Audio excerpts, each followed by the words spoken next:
Greetings, demons, and welcome to Warhammer Weekly, episode 67, and we once again end up with a pretty short week this time around, but there is still some really fun stuff to talk about, so let's just jump straight into those topics and discuss them.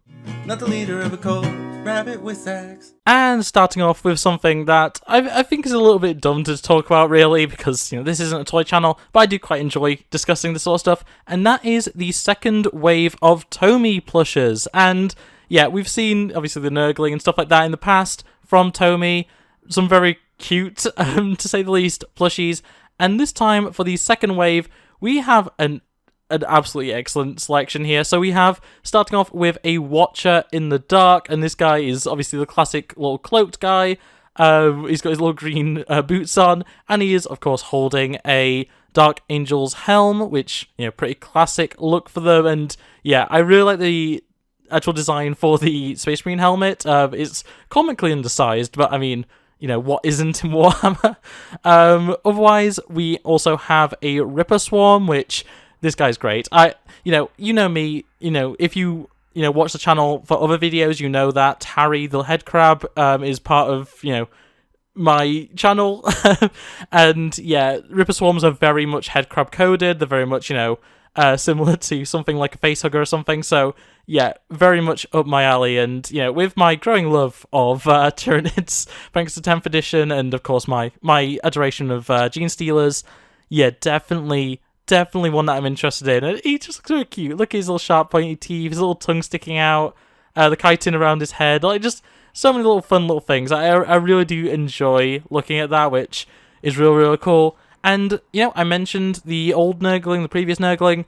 We also have the classic sassy Nurgling. Everyone loves that model. Not a model that I've ever felt the need to have, but it is a very iconic meme in the community, the sassy Nurgling.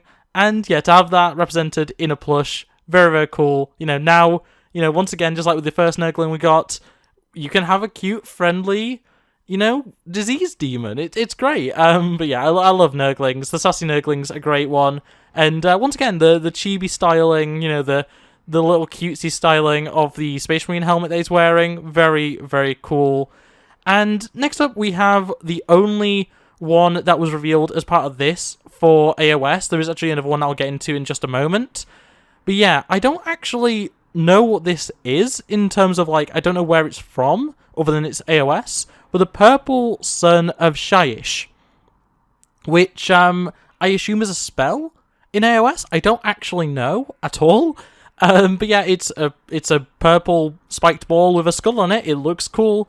If that's something that you're interested in, there you go. But yeah, as someone who doesn't know the origin for this, I don't really know what it is or what it's supposed to represent, this is probably the least interesting of them all to me, but still pretty cool, pretty neat. And yeah, it's good to have some AOS representation, even if it's only one kind of niche thing. And then finally, once again for 40k, or I guess 30k as well, we do have a servo skull, and this looks excellent, honestly. It's just a skull with a load of electronic doodads dangling off it, and, a metallic crack in its skull and stuff, and a little robot eye and stuff. Just a very cute little thing. And genuinely, I think these are all excellent. And I did say that there are, there is one other, and that one is the Gryph-hound. So this one is obviously another AOS. We just have had this revealed before. This one's actually up for pre-order right now. Also from Tomy, it's the same company, it's the same, group. It's just part of the earlier wave. And yeah, Gryph-hound, lovely, love to see it. And yeah, that is really everything that can be said about them. There's a lot of very fun, cutesy, plushies out there for Warhammer stuff, weirdly enough. And Tomy produces some of the best ones at the most affordable prices as well. I have to say, Tomy ones are actually pretty cheap compared to some of the other plushie makers that make Warhammer stuff. But yeah, still very cool. And yeah, I'm very tempted by the Ripper Swarm. That's a very cool. That's a really cool plush to me. I just really like that one. But yeah, these are just really cool. I like them. They're fun. I like plushies. I like weird versions of more monstrous creatures like Tyranids and Nurglings and stuff. Oh, Nurglings are cute, but you know what I mean. But yeah, very cool stuff, and we can move on.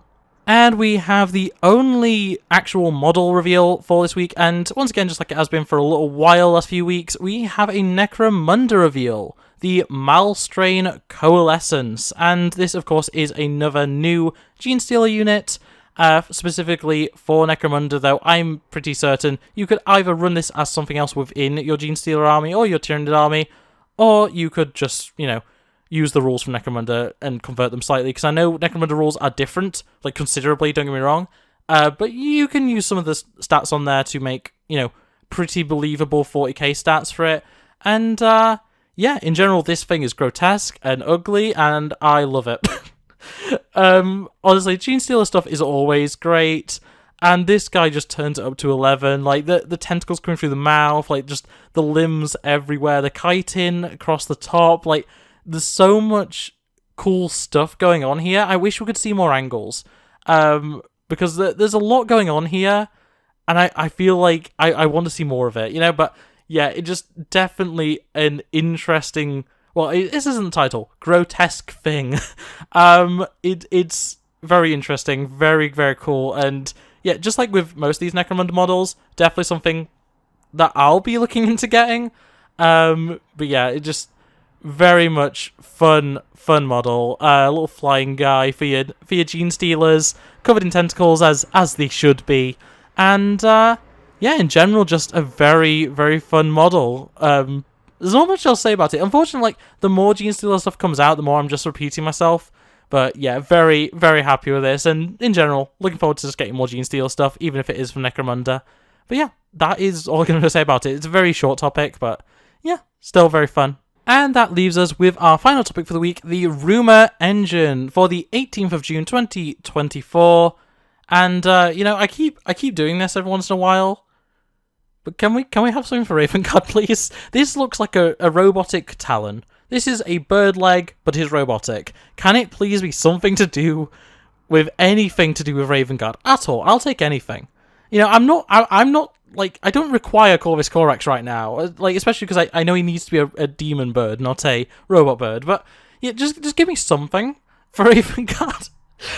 Even if it's 30k, I don't mind, just give me something. But yeah, it's a robot leg, it looks interesting, there's the piston design stuff, I don't know what this is, honestly. It's definitely 30k, 40k, maybe Necromunda, I don't know, but yeah, I don't actually have any sort of idea. It's a birdie thing, but it's not a fleshy birdie thing, so that means it's not Zeech. But yeah, Raven Guard is my, like, go-to for stuff like this. I guess it could easily be something for Adeptus Mechanicus, but yeah, I don't know. I really don't. But yeah, looks interesting, looks neat. I'm sure whatever model it's attached to is going to look cool, and that is really all I can say about it. So with that being said, I did say at the start of the video this was going to be a short one. There really wasn't too much to talk about, and honestly, I've gone through it pretty quickly. There wasn't much for me to actually say about each individual thing, but yeah, still, it's a good week. It's good stuff. The Tomy plushies are really nice. That new Malstrain Coalescence, the new Genestealer, I love it. I think it's really cool. But yeah, that is unfortunately everything that we have for this week, which, quite weak, but we've had some okay weeks in the last few, so it's not too bad. We're just going on a bit of a quiet one again. But in any case, that is going to be it for me, so I hope you enjoyed. I can't do my outro, apparently. If you did enjoy, make sure to like the video. If you are new around here, make sure to subscribe, ring that bell so you never miss an upload, and comment below, thoughts and feelings, any other topics discussed, anything else in the wider Warhammer universe you wanted to talk about, and yeah, also, let me know, I should have probably mentioned this at the start, would you guys be interested in a book club? Because I've recently got back into reading through the Horus Heresy series, and I have things to say, and I don't know whether to do it like that as a separate video, whether to do that as part of Warhammer Weekly, or what, but yeah, let me know, thoughts on that below, but yeah, otherwise it's going to be it from me, so thanks for watching, and I'll see you next time. Bye! Look at the screen, you'll be fine. Culture's a disease, but we'll survive. I just wanna take